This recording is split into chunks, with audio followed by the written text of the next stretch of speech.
ప్రశ్నే సార్, ఏమి ఎలా అనిపిస్తుంది సార్? అంటే ఈసారి వాలంటీర్లు కూడా లేరు కదా. మాకేం అనిపించడం లేదు. మామూలుగా ఏ రాజ్యం ఉన్నా కానీ అలాగే నడుస్తూ ఉంటుంది. మాకు ట్యాక్స్లు ఏం తగ్గవు. కరెంటు బిల్లు 200 యూనిట్ల కంటే తక్కువ అన్నారు. ఏ ఒక్క బిల్లు కూడా తగ్గియడం లేదు. ట్యాక్స్ మాత్రం విపరీతంగా ఉన్నాయి. ట్యాక్స్, వాటర్ ట్యాక్స్ మాత్రం ఘోరంగా ఉంది. విజయవాడలో నెలకి 10%, 7% అలా ఏ పర్సెంట్ వేస్తున్నారో వాళ్ళు మాత్రం బాగా వేసేస్తున్నారు.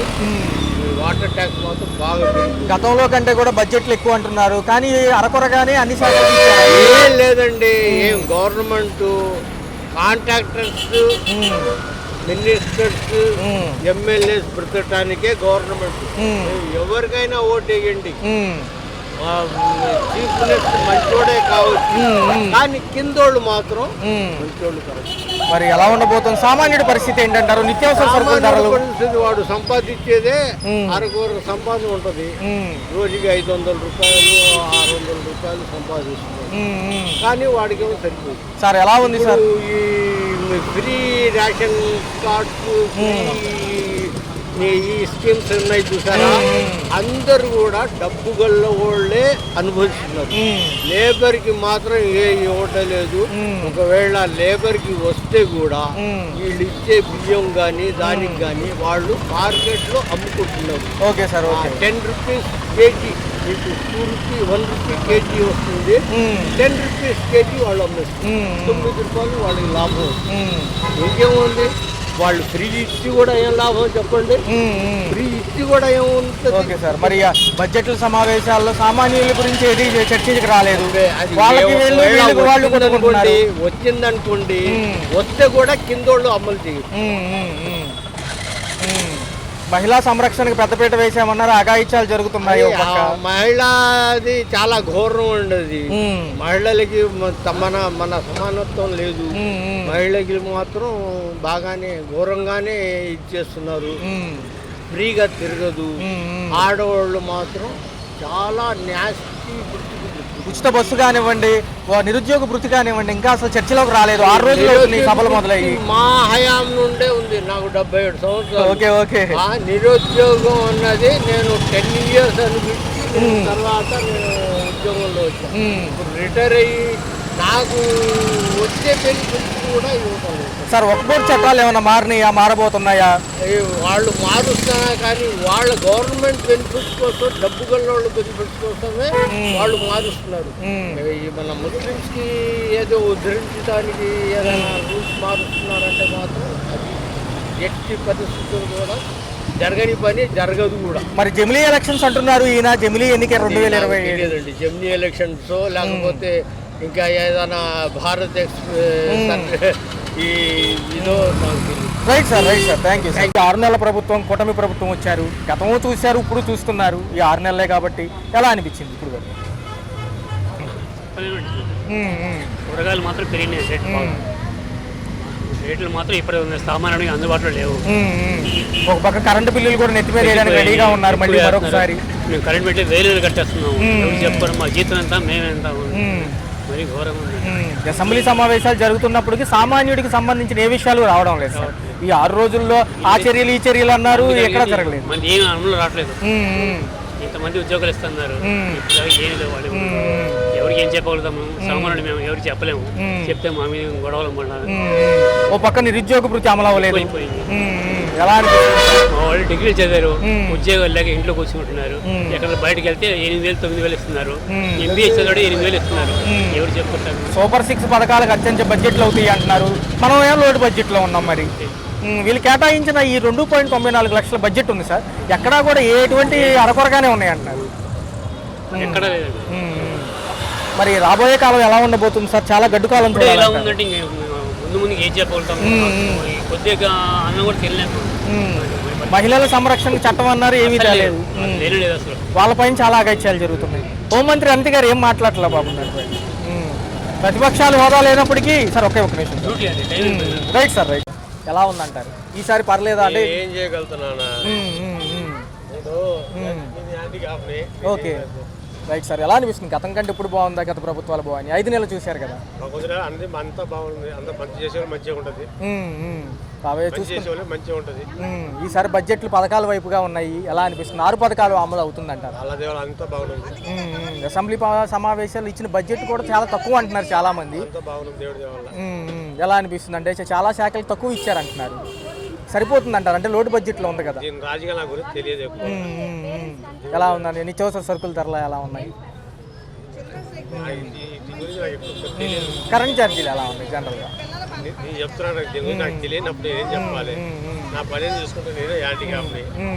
జనరల్ చూస్తూ ఉంటారు కదా, ఇంకా మిగతా సమస్యలు కానీ ఏమైనా ఉన్నాయా? ఇంకా పెన్షన్లు ఏమైనా రావాలంటారా? అంటే అన్నయ్య వాలంటీర్లు లేరు కదా ఈసారి, అందుకని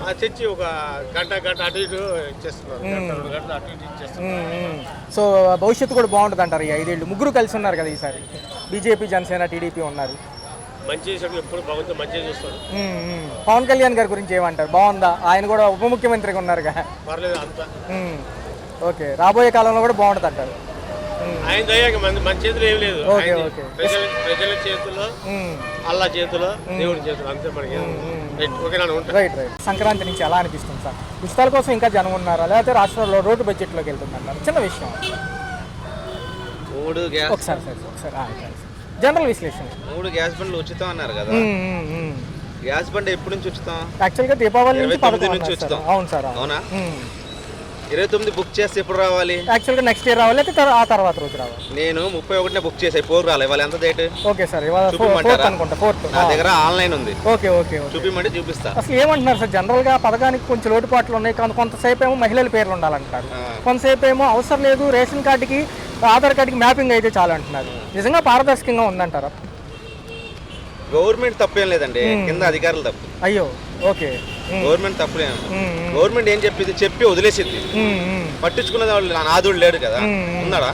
లేదు, ఇవాళ రోజు పట్టించుకుని రాలేదు. చంద్రబాబు గారు ఏం చేస్తారు, పథకం అమలు చేస్తారు అంతే. చంద్రబాబు గారు దగ్గరుండి చెప్పలేరు కదా. ఇప్పుడు గ్యాస్ బండ మన ఇంటికి వచ్చింది, మనం కాల్చుకోవాలి. ఇంట్లో గ్యాస్ బండ పెట్టి, సిలిండర్ పెట్టి, గ్యాస్ మీద పెట్టి ఇవన్నీ మనం చేసుకోవాలి. అలాగే కింద స్థాయి వాళ్ళు పని చేస్తే అసలు గవర్నమెంట్, ఆ చంద్రబాబు గారు హుకుమత్ అవసరంలా. కింద స్థాయి గవర్నమెంట్ ఫుల్ ఆళ్ళే మాకు ఉద్యోగాలు వచ్చినాయి, మాకు మన నెలంతా మనం పని చేస్తే మాకు డబ్బులు వస్తున్నాయి. అది కరెక్ట్ గా వాళ్ళు కరెక్ట్ గా అమలు చేస్తే, 8 hours డ్యూటీ వాళ్ళు కరెక్ట్ గా చేస్తే అసలు అవసరం లా, చంద్రబాబు హుకుమతే అవసరం లా, ఏ హుకుమత అవసరం లా. ఇదే విషయం గురించి జనం కూడా అంటున్నారు, గతంలో వాలంటీర్లు ఉండేవాళ్ళు, ఏదన్నా వస్తే అడగడానికి ఇప్పుడు లేరు, 6వ తరగతి తర్వాతే వీళ్ళకి విషయం తెలుస్తామంటున్నారు, ప్రభుత్వం ఉంచుతారా తీసేస్తారు? గతంలో వాలంటీర్ అంటున్నారు, వాలంటీర్ పోస్తే బాగానే ఉంది, నో ప్రాబ్లం. అది అంటే అంత ముందు వాలంటీర్ లేదుగా. అవును సార్, 14లో వాలంటీర్లు అప్పుడు గవర్నమెంట్ నడిపారు కదా, అప్పుడు నా నడపలేదా? అప్పుడు మీ సేవలు ఉన్నాయి, అంత ముందు ఇంకా ఏవే ఉన్నాయి కొత్త అప్పుడు తెచ్చిన రాజశేఖర రెడ్డి హుకుమత్ నుంచి ఉంది కదా, లేదా? ఉంది. అప్పుడు లేనప్పుడు గతం గురించి అడుగుతున్నారా? ప్రెసెంట్ ఏం అవుతుంది చెరాలి కదా, ఇవాళ గురించి చూడట్లా, పాతదే అడుగుతున్నారు. అన్ని పాత ఎందుకు మనకి? పాతది మన చిన్నప్పుడు మనం గుర్తు తెచ్చుకుంటాం అంతే తప్పించి దాన్ని వాడలేము. ఇప్పుడు 40 సంవత్సరాలు 30 సంవత్సరాల కింద వాడలేము కదా. చిన్నప్పుడు గట్టిగా పైనుంచే 4 అంతస్తుల పై నుంచి దూకినా సరే, ఇసుకలో దూకినా ఏం అయ్యేది కాదు, అవునా? ఇప్పుడు దూకితే పోతాం పూర్తిగా. అలా గతం గురించి తవ్వకుండా ఇప్పుడు జరిగేది మాట్లాడాలి కదా, జరిగేది చెయ్యాలి కదా. చేయని వాళ్ళు ఆ మొత్తం ఆపేస్తున్నారు.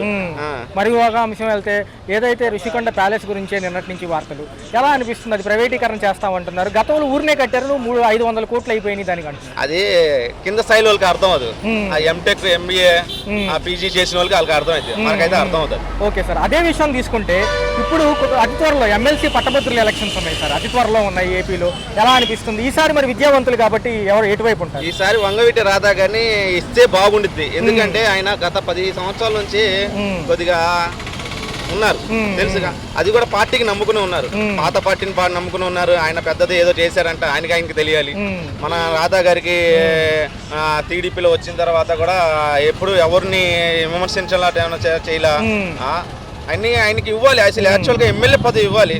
కానీ ఏంటంటే పరిస్థితుల ప్రభావం, కూటమి ప్రభుత్వం, ఎన్డీఏ ప్రభుత్వం వచ్చింది కాబట్టి దానికి మనం మాట్లాడే అర్హులం కాదు. కానీ ఆయనకి ఇస్తే మంచి పదవి ఇస్తే బాగుండిద్ది అని నా ఆలోచన. మరొక అంశంకి వెళ్దాం సార్. చూసుకుంటే మహిళల పైన అఘాయిత్యాలు చూసాం గత నెలలో ఎన్ని జరిగినాయి, ఎలా అనిపిస్తుంది? హోంమంత్రి గారికి ఏమో కౌంటర్ గారు, రోజా గారు కౌంటర్ ఇస్తున్నారు, అనిత గారు ఏమో వీళ్ళ కౌంటర్ ఇస్తున్నారు, పవన్ కళ్యాణ్ గారు మెదలకుండా ఉండండి మీకు వచ్చిన 11 సీట్లే అంటున్నారు, కాళ్ళు ఎరగొట్టి పక్కన కూర్చోబెడతాను, మీకు చింత తెచ్చినా పులుపు చావలేదని మొన్న గ్యాస్ బండ్ల పంపిణీ సభలో అన్నారు. ఎలా అనిపిస్తుంది? ఇప్పుడు కాళ్ళు చిరక్కు పెడతాననేది రోజా గారు కదా, ఇటు సార్ పవన్ కళ్యాణ్ గారు. పవన్ కళ్యాణ్ గారు పదవులు లేకపోయినా పవన్ కళ్యాణే, పదవులు ఉన్నా పవన్ కళ్యాణే, పదవి వల్ల పవన్ కళ్యాణే. అర్థమవుతుందా? పవన్ కళ్యాణ్ స్టేటస్ ఎక్కడ తగ్గిందా? పవన్ కళ్యాణ్ స్టేటస్ ఎక్కడ తగల? బీఆర్పీలో ఉన్నప్పుడు తగల, బీఆర్పీ నుంచి బయటకు వచ్చినప్పుడు తగల, కాంగ్రెస్ లో ఉన్నప్పుడు తగల, కాంగ్రెస్ నుంచి బయటకు వచ్చినప్పుడు తగల, తర్వాత పార్టీ పెట్టినప్పుడు తగల, పార్టీ తర్వాత గెలిచిన తర్వాత తగల. పవన్ కళ్యాణ్ స్టేటస్ కాదు, పవన్ కళ్యాణ్ గారికి స్టేటస్ తగ్గటం చేసే ఇదన్నీ ఎత్తుగళ్ళు అన్నమాట. అంతే. పవన్ కళ్యాణ్ ఇంచు మాత్రం తగ్గదు. అది అంటారు ఒక ఉర్దూలో ఒక వార్త, అబ్బాయి మీద బాల్ బరాబర్ కుచ్ భీ नहीं कर सकता అంటారు. జగన్ గారు చెప్పారు కదా, అది మాది భాష, మాది అది వర్డ్. అది బాల్ బరాబర్ పవన్ కళ్యాణ్ ఏం చేయలేరు. మీరు ఎంతమంది రోజాలు వచ్చినా, ఎంతమంది జేకేలు వచ్చినా, ఎంతమంది జైలు వచ్చినా సరే పవన్ కళ్యాణ్ గారికి ఏమి అవ్వదు. జమిలీ ఎలక్షన్స్ కోసం కేంద్రం నుంచి సిద్ధంగా అది అయ్యేది కాదండి, అది అవ్వేది కాదు. ఇంకోసారి మోడీ గెలిచినా అవ్వదు. Right sir, right sir. ఏం సార్, ఏదైతే ఇప్పుడు విజయవాడ నష్టపరిహారానికి సంబంధించి నష్టపరిహారం ఎలా అందింది? కొంతమందికి ఆధార్ కార్డులు ప్రకారం అందుతున్నాయి సార్, చాలా థ్యాంక్ యూ. నెంబర్ వారీగా పడుతున్నాయి ఒక్కొక్కళ్ళకి. నేను వింటాం ఏంటంటే 5వ తారీఖు లోపల ఓపిక పడితే అందరికీ అలాగే పడతా ఉంటాయి. ఆధార్ కార్డు, బ్యాంక్ అకౌంట్ ద్వారా, ఫోన్ నెంబర్ ద్వారా అలాగా ప్రభుత్వం చర్య తీసుకొని అందరికీ తగిన విధంగా అలాగే న్యాయం చేకూర్చాలని కోరుకుంటున్నాం మనస్ఫూర్తిగా. నిన్న 1వ తారీఖు పెన్షన్ల పంపిణీ ఎలా ఉంది? నిన్న 1వ తారీఖు పెన్షన్ పంపిణీయా? ఇవాళే కదా సార్ 1వ తారీఖు గాంధీ జయంతి. ఆ పెన్షన్ల పంపిణీ ప్రకారం అది చూడలేదు కదా సార్, కాబట్టి నాకు తెలియదు, గమనించలేదు. దానికి కొత్త ప్రభుత్వాలు వచ్చి 100 రోజుల పైచిలకు పాలన అవుతుంది, ఉమ్మడి కూటమి ప్రభుత్వాలు, వీళ్ళ యొక్క పనితీరులో ఏమి నచ్చినాయి మీకు? నాకన్నా ముందు చదువుకున్న వాళ్ళు, తెలివిగల వాళ్ళు చాలామంది ఉన్నారు సార్, గమనించేవాళ్ళు. నాలాంటి వాడు ఏంటంటే చదువు లేనివాడు ఏదంటే 10 మంది కనుక్కొని నడుస్తూ ఉంటాడు. ఇటు కనుక్కోవాలి, అటు కనుక్కోవాలి, దారి కనుక్కొని వెళ్ళాలి కదా సార్, తెలియని దారి. అట్లాగే చదువు సరిగ్గా లేనివాడు ఏం చేస్తాడు, 10 చోట్ల కనుక్కొని తిరుగుతూ ఉంటాడు. అటు తిరుగుతాడు, ఇటు తిరుగుతాడు, ఇది కరెక్టా, ఇది కరెక్టా అని చెప్పేసి వెళ్తూ ఉంటాడు. ఏది షార్ట్ కట్, ఎందుకంటే సైకిల్ కదా సార్ తొక్కేది. అదే పెట్రోల్ అనుకోండి, జేబులో డబ్బులు ఉంటాయి, పెట్రోల్ వేపించుకుంటా ఉంటాం, వెళ్ళిపోతాం. నిన్న పెన్షన్ పంపిణీ విధానంలో చంద్రబాబు నాయుడు గారు ఏమన్నారు అంటే, మళ్ళీ వాలంటీర్లను తీసుకుంటాము, పునరాలోచిస్తున్నాము, ఒక్కొక్కరికి ఒక్కొక్క క్వాలిఫికేషన్ ఉంది, దాన్ని బట్టి మేము మళ్ళీ తీసుకుంటాం అంటున్నారు. తీసుకుంటే ఎలా ఉంటుంది? తీసుకుంటే బాగానే ఉండేది సార్. ఆయన ఇంకా మన తెలియదే ఉంది సార్. ఇంకా ఎందుకంటే చదువుకున్న వ్యక్తులు చాలా మేధావిగా, మనం చదువులేని వాళ్ళం కొద్దిగా ఆలోచిస్తే చదువున్న వాళ్ళు మనకన్నా మేధావిగా ఆలోచిస్తారు సార్. మనకేంటంటే పై వరకు తెలిసిద్ది, ఇంకా లోతుకి వెళ్ళాలంటే చాలా తెలిసి సార్ ప్రభుత్వం వాళ్ళకి. ఎందుకంటే వాళ్ళకి అలవాటు ఉంది. ఇప్పుడు నాకు సైకిల్ తొక్కటం అలవాటు ఉంది కాబట్టి సైకిల్ ఎలా తొక్కే విధానం అనేది నాకు తెలిసింది. ఇప్పుడు చదువుకున్న వాళ్ళు ఆల్రెడీ ప్రభుత్వం ఉన్న అలవాటు ఉంది కాబట్టి వాళ్ళకి ఎక్కువ, ఎందుకంటే వాళ్ళకి బాగా తెలుసు సార్. లడ్డూ విషయంలో నిన్న వాద ప్రతివాదనలు కోర్టులో జరిగినాయి. అయితే ప్రూఫ్లు సబ్మిట్ చేయండి అని రేపు గడువు ఇచ్చారు 3వ తారీఖుకి. చూసుకున్నట్లయితే మాజీ ముఖ్యమంత్రి కొంత ఉపశమనం దొరికిందని ప్రజలు, ప్రతిపక్షాలు అనుకుంటున్నాయి. మంచిదేనంటారు? అయితే నేను వార్తలు చూడలేదు సార్, టీవీ కూడా చూడలేదు. లడ్డు విధానం ఏంటంటే అది ప్రభుత్వం ఏంటంటే తెలుసుగా సార్ ఏం జరుగుతుంది ఏందనేది మొత్తం. ఇప్పుడు దొంగ ఏమంటే వెనమాల పోలీసులు తిరుగుతూ ఉంటారు, సొమ్ము పోయిన వాడు తిరుగుతూ ఉంటాడు, నా సొమ్ము పోయిందని చెప్పేసి. ఎవడు కాజేశాడు? 4 ఉన్నారు, ఆ 4లో కన్ఫ్యూజ్ అవుతూ ఉంటాడు. అరే ఎవరు తీశాడు ఈ 4లో అనేది. అదే తెలిసింది అనుకోండి, ఫలానా దొంగడు అని చెప్పి కరెక్ట్గా ఆ దొంగడిని పట్టుకుంటాడు. తెలియదు కాబట్టి ఆ 4 మీదే నిఘా వేస్తూ ఉంటాడు కదా ఎంతసేపటికి. పోలీసులు కానీ ఇప్పుడు ఎవడే సొమ్ము పోగొట్టుకున్నవాడు కానీ ఆ 4 మీదే వేస్తూ ఉంటాడు అబ్జర్వేషను. అదే కరెక్ట్గా అరే నీ అమ్మ వీడు కాజేశాడు, మనకి వీడు ఫ్రాడ్ చేశాడు అని చెప్పి తెలిసిందనుకోండి, వీడు మనకు ఫ్రాడ్ చేశాడు, రెండోసారి వాడి మాట నమ్మాలన్నా కానీ కొద్దిగా ఎదిగా ఉన్నది. న్యాయం చేశాడు కాబట్టి ఏమనుకుంటా, పర్లేదు మనకి ఒకసారి న్యాయం చేశాడు, రెండోసారి కూడా న్యాయం చేస్తాడు అనే నమ్మకం మీద కూడా ఆధారపడి ఉన్నది. మీ పరంగా చూసుకుంటే వక్ఫ్ బోర్డు చట్టాలు ఎలా ఉండబోతున్నాయి మీకు? వక్ఫ్ బోర్డు చట్టాలు కొంతమంది బాగున్నాయి అంటున్నారు సార్, కొంతమంది నచ్చట్లేదు అంటున్నారు సార్. అది మరి మైనారిటీ వర్గాలకి ఈ ప్రభుత్వంలో పెద్దపీట వేస్తామన్నారు, ఎలా ఉండబోతుంది? మీ యొక్క సంక్షేమానికి సంబంధించి నిధులు విడుదల కానివ్వండి, మీ యొక్క సంక్షేమానికి, మీ బాధక సాధకాల గురించి ఎలా ఉండబోతుంది? మా దాంట్లో ఉర్దూ, అరబీ, తెలుగు కానీ ఇంగ్లీష్ కానీ చదువుకున్న వ్యక్తులు, హజరత్లు చాలామంది ఉన్నారు, గురువులు. వాళ్ళకి మనకన్నా బాగా తెలుసు. వాళ్ళు పేపర్ చూస్తారు, టీవీ గమనిస్తారు, వార్తలు గమనిస్తారు, అనేక విషయాల్లో వాళ్ళు ఆచితూచి వేస్తూ ఉంటారు అడుగులు. నాకన్నా వాళ్ళకి అడిగితే ఈ ప్రశ్నలు వాళ్ళు జవాబులు చెప్పగలుగుతారు. ఎందుకంటే చెప్పండి సార్. ఏదైతే ఈ యొక్క విధానానికి సంబంధించి నిన్న పవన్ కళ్యాణ్ గారు లడ్డూ విషయంలో తిరుపతి వెళ్ళి దర్శించుకున్నారు. వాళ్ళ కూతురు గారు కూడా రావడం జరిగింది. డిక్లరేషన్ అంటున్నారు. డిక్లరేషన్ అది ఒక ప్రక్రియగా ఉంచితే మంచిదంటారా, లేకపోతే జనరల్గా దర్శించుకుని వచ్చేస్తే బాగుంటుంది అంటారా, రాసి ఇవ్వాలంటారా? అంటే నాకు మీ మతం మీద విశ్వాసం ఉంది అని చెప్పి వెళ్ళాల్సిందేనంటారు, జనరల్గా రాసిస్తే సరిపోతుంది? ఎవరి విశ్వాసం వాళ్ళేది సార్. మనం ఒకళ్ళ విశ్వాసం గురించి వేలెత్తి చూపించే అధికారంలో లేము. ఈ మన యేసుప్రభు వాళ్ళు ఈసాయి వాళ్ళు అంటాం మేము, వాళ్ళు ఏమో క్రిస్టియన్స్ అంటారు. అలాగే ఏంటంటే మా యేసుప్రభు అందరికీ దేవుడు అంటాం. మా దాంట్లో ఏమంటారు చాలామంది, మా బైబిల్లో మా హదీస్లో వచ్చేసి ప్రవక్త ఆయన అని చెప్పేసి అంటారు. ఖురాన్లో అట్లాగే ఏంటంటే ఇట్లాగా మా మొహమ్మద్ ప్రవక్త గారు మాకు గొప్ప అంటాం. ఆయన అడుగుజాడల్లో మేము నడుస్తాం. మాలో కూడా ఉన్నాయి విభేదాలు. ఎలాగా కొంతమంది ఏంటంటే దర్గాకి వెళ్తారు, కొబ్బరికాయలు కొడతారు. మనం ఏంటంటే మసీద్కి వెళ్తాము, నమాజ్ చదువుతాం. అదే అక్కడ ఖురాన్ మేము మసీద్లో చదువుతాం. ఎక్కడైనా ఏంటంటే ఫోన్పే అనేది ఎక్కడ కూర్చొని చేసినా కానీ వెళ్ళిపోయింది సార్. ఎందుకంటే తీసుకునేవాడు మనసుని బట్టి తీసుకుంటాడు పైన ఆయన. మనం మన నడవడిని బట్టి మన మనసుని బట్టి ఎలాగైనా